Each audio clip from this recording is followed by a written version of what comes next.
Face à une pénurie d'infirmiers, les gestionnaires du centre hospitalier de l'Ardenne se voient contraints de restructurer le service gériatrie de Saint-Aude. L'éducation routière dans les écoles est-elle menacée de disparition ? C'est ce qu'on craint du côté de la police de la route. Les ASBL sont confrontés à des obligations administratives, pas toujours faciles pour les gestionnaires de s'y retrouver.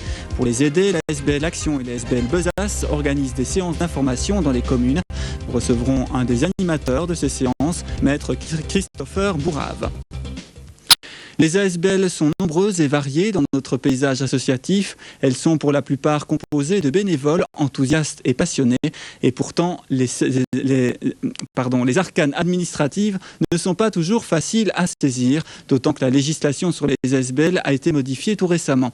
Pour aider les gestionnaires d'ASBL, souvent non professionnels, à maîtriser les démarches administratives et les impératifs auxquels ils sont confrontés, la ASBL Action et la ASBL Besace organisent 30 séances d'information destinées aux gestionnaires d'ASBL dans les communes. 7 séances vont être organisées dans la province.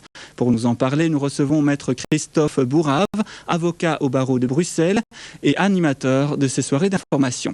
Christophe Bourrave, bonjour.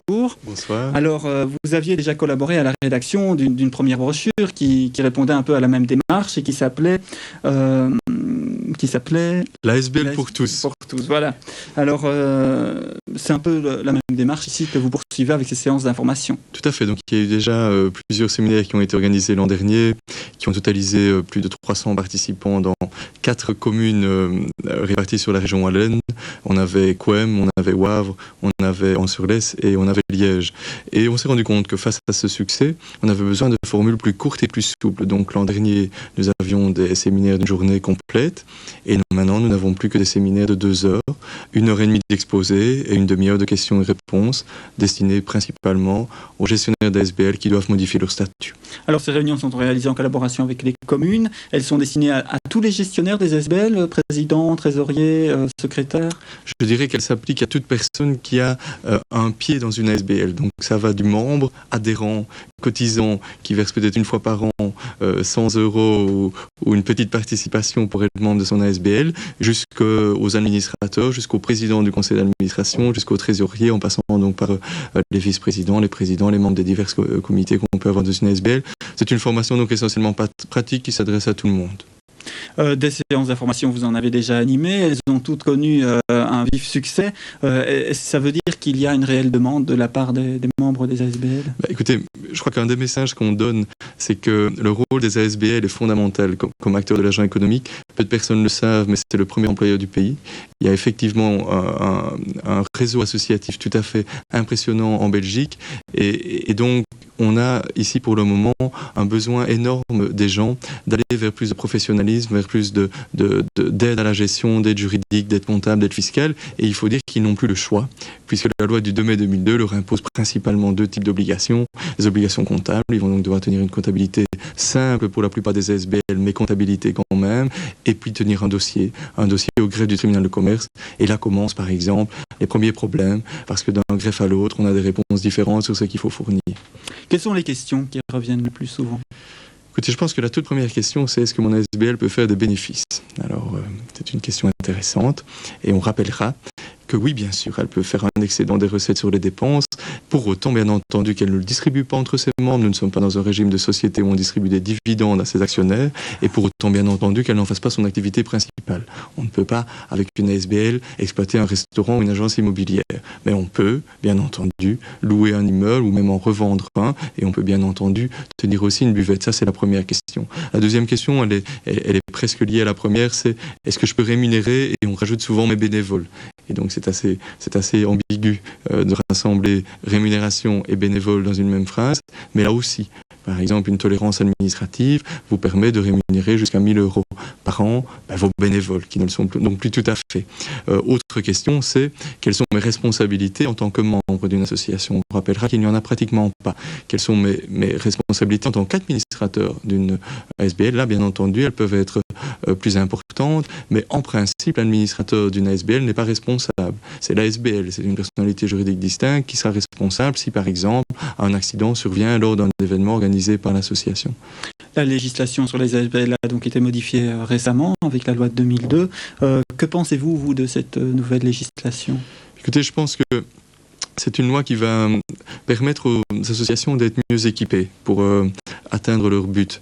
Elles vont devoir avoir plus de rigueur au niveau de la comptabilité, au niveau de la tenue des documents sociaux. Elles vont donc devoir revoir leur statut et donc réorganiser leur mode de fonctionnement au sein des assemblées générales et conseils d'administration des divers comités.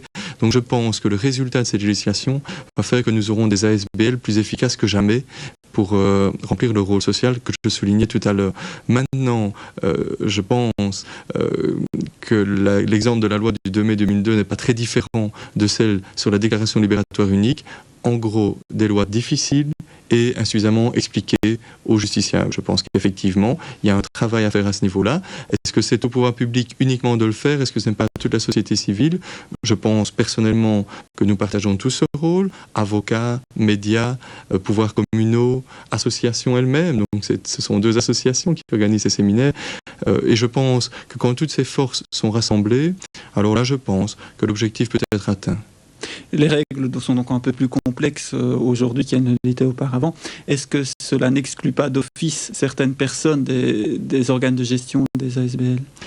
Alors, je peux vous dire d'expérience que donc nous étions lundi à Stavelot, il y avait salle comble, il y avait 50 personnes, il n'y a qu'une personne qui s'est plaint de cette nouvelle loi, qui a dit c'est honteux, c'était une personne assez âgée qui estimait que c'était quelque chose d'insupportable. Et on a trouvé tout de suite la solution, il était en face de son bourgmestre et son bourgmestre lui a dit allez Albert, tu viens chez moi demain et je te les fais tes statuts. Et donc voilà un petit peu ce que je voudrais donner comme enseignement, c'est que je pense que 49 personnes étaient plutôt fières d'être convoquées par l'administration communale pour qu'on discute ensemble de leur ASBL, revoir son mode de fonctionnement, poser des questions essentielles sur notamment sa capacité à générer un excédent des recettes sur les dépenses, à engager du personnel. Toutes ces questions, les gens sont contents qu'on y réponde. D'une manière générale, les gens sont contents qu'on porte plus d'attention à leurs activités dans les associations. Donc cette séance d'information vont être organisées dans la province. On va voir la liste sur l'écran dans quelques instants, ainsi que les lieux où elles auront lieu. Alors le 12 mai, vous serez à Bastogne, le 28 mai à Vaux-sur-Sûre, le 3 juin à Arlon, le 7 juin à Othon, le 11 juin à Palliseul, le 18 juin à Manet et le 1er septembre à La Roche. Donc vous serez présents à toutes ces réunions. Est-ce qu'il y a encore de la place disponible éventuellement pour les communes qui seraient intéressées? Écoutez, donc ce n'est pas moi l'organisateur, je ne suis qu'un orateur, mais donc je pense que si d'autres communes sont intéressées, elles peuvent certainement contacter la Besace et voir s'il reste des dates dans l'agenda. Je peux vous dire, parce que ça par contre j'ai mon agenda, que d'ici au 19 juin ce sera sans doute difficile, mais certainement à la rentrée au mois de septembre. Merci beaucoup Christophe Bourrat, vous êtes ce soir à Rochefort. Tout à fait. Voilà, merci. Voyons après